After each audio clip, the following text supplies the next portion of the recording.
Assalamualaikum warahmatullahi wabarakatuh. Kembali berjumpa dengan saya di channel Gagasan Progresif 79, sahabat sebangsa dan setanah air di mana saja Anda berada. Jadi berita terkait dengan viralnya Kiai atau Ustadz Fahim Mawardi ini itu sudah banyak diangkat oleh berbagai media, ya, bahkan di akun-akun ya channel YouTube pun ini sudah menjadi heboh dan tentu menggemparkan kita semua, khususnya dunia pondok pesantren, ya, dunia daih, karena beliau ini orang yang sangat terkenal. Dan berita ini berawal dari ketika istri beliau kemudian melaporkan dia ke polisi. Tetapi tak hanya sampai di situ, ya, Fahim Mawardi pun tak terima ya apa yang dilakukan oleh istri atau mantan istri beliau ini, yang kemudian dia melakukan perlawanan.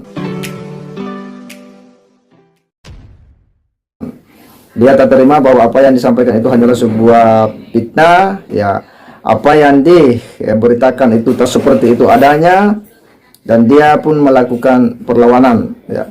Kita akan coba simak ya seperti apa ya video klarifikasi daripada Fahim Mawardi ini, yang ini bahagian dari sebuah pembelaan terhadap dirinya dari segala ya berita-berita yang menurutnya itu sudah menjatuhkan dan menyerang pribadinya, ya. Dia tak terima, melakukan klarifikasi, bahkan ini sebuah perlawanan bagi Fahim Mawardi. Kita akan coba simak ya seperti apa penyampaian daripada Fahim Mawardi ini. Assalamualaikum warahmatullahi wabarakatuh. Sahabat kaum muslimin, subscriber channel Benteng Akidah dimanapun Anda berada.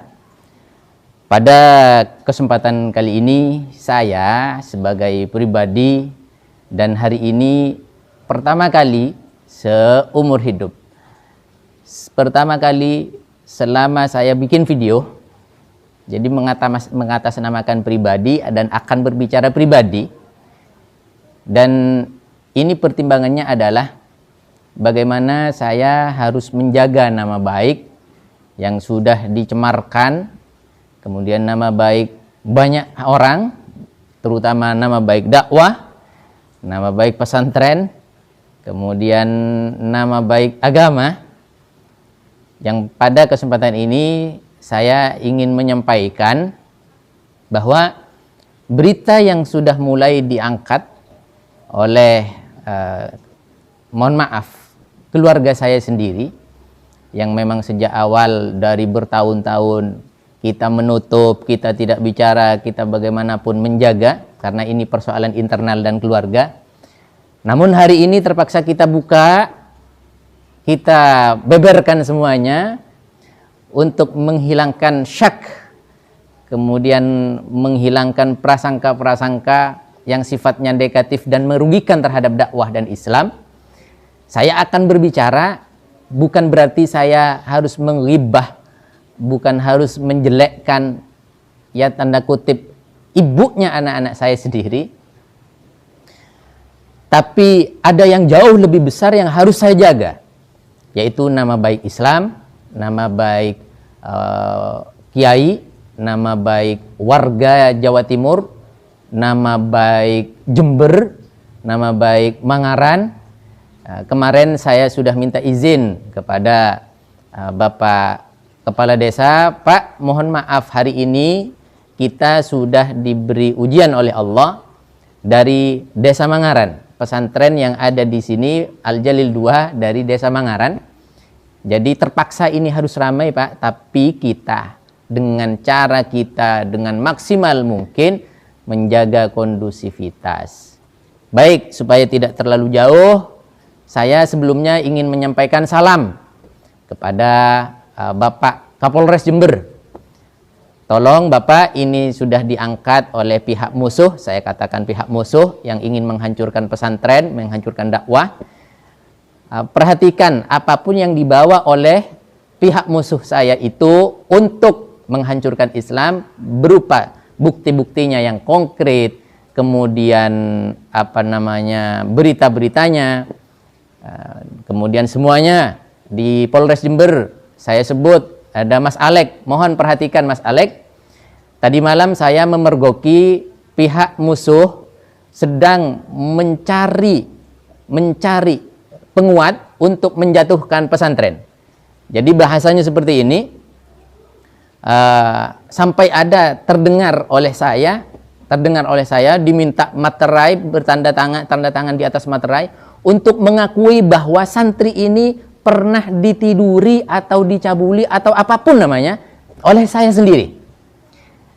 Dan ironisnya ini adalah keluarga habaib, saudaraku. Astagfirullah. Keturunan baginda Rasul sallallahu alaihi wasallam.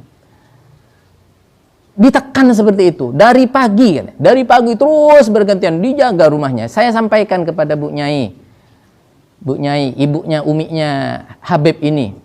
Bu Nyai, sudah, ini adalah persoalan yang tidak penting. Panjenengan bisa usir pelan-pelan kalau panjenengan tidak berkenan, atau panjenengan bisa usir secara kasar. Karena bagaimanapun, karena bahasanya katanya dipanggil Polres, kemudian untuk diminta keterangan, diajak untuk melaporkan saya. Jadi lucu sebenarnya. Jadi isu ini diangkat, katanya Masya Allah, sebelumnya saya kasih ultimatum, kemudian saya kasih somasi melalui video ini kepada media kuasarakyat.com oleh pengacara saya. Ini sudah dipersiapkan, akan Anda kalau tidak segera mencabut apa yang sudah Anda sebarkan di media, Anda pun juga akan terseret karena sudah mencemarkan nama baik agama, nama baik pesantren, nama baik nama kiai, bukan saya pribadi. Kalau nama saya pribadi mau dihancurkan sekalipun, mau busuk sekalipun, tidak masalah. Tapi ini mengangkat namanya kiai di Jember. Masya Allah. Jadi perhatikan, kuasarakyat.com media. Anda kalau tidak mencabut itu semuanya, karena berita-berita yang Anda muat, itu semuanya hampir semuanya. Artinya kalau misalkan semuanya mungkin tidak. Artinya seperti misalkan ditemukan chat perselingkuhan, kemudian pernikahan, mengakui pernikahan 1 minggu dari mana. Anda perhatikan, Anda datang ke sini, Anda minta kepada saya mana yang benar, mana yang salah. Jadi misalkan apalagi ini yang diangkat juga ada mencabuli santri, perzinahan. Masya Allah. Saya akan perkenalkan beliau nanti.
Ya, bahwa memang ya sejak berita ini kemarin muncul ya di media, itu betul-betul menyita perhatian publik Indonesia, karena beliau ini adalah seorang yang dikenal juga seorang dai yang juga begitu getol ya bahkan akun channel beliau itu Benteng Akidah memang ya begitu populer juga ya. Dan situasi ini ya memang betul-betul ya membuat gempar ya publik ya, dunia Islam ya, dunia pesantren. Kita juga berharap bahwa jika memang ya, yang benar ini adalah pihak istri ataupun mantan istri yang menyampaikan laporan ke polisi, ya kita harus mengakui bahwa ini yang benar. Ya, sekali lagi kita berusaha untuk kemudian objektif. Dan jika juga misalnya Fahim Mawardi yang benar, ya kita juga harus mengatakan ya dia yang benar ya, dan bahwa apa yang disampaikan oleh pihak istri ini adalah tidak benar adanya. Itulah ya sebuah sikap kita yang harus melihat persoalan ini secara jernih. Satu hal bahwa sepertinya kasus ini ya ini mirip-mirip dengan apa yang pernah terjadi di pesantren As-Siddiqiyah ya, yang menimpa ya putra sang kiai ya BC ya. Karena ini ada konflik internal. Jadi kurang lebih sama ini ya. Ini dalam hal mengelola yayasan atau mengelola pesantren. Ya terjadi ya konflik-konflik ya biasalah. Terjadi konflik di internal keluarga yang berujung pada ya terjadilah hal-hal yang sebenarnya ini sangat tidak etis lah dimunculkan ke permukaan ya. Tidak seharusnya ini diketahui oleh publik. Karena jika betul itu adanya, waduh, seperti apa ya wajah ya pengembangan pendidikan Islam, sekalipun mungkin ya yayasan dari Ustaz Fahim Mawardi ini belumlah bisa dikatakan sebagai pesantren ya, yang sebagaimana pesantren pada umumnya ya, tetapi yang namanya lembaga pendidikan yang sudah punya santri, yang sudah punya murid, dipondokkan dan sebagainya, orang tua menitip anaknya untuk belajar, orang menganggapnya bahwa itu pesantren.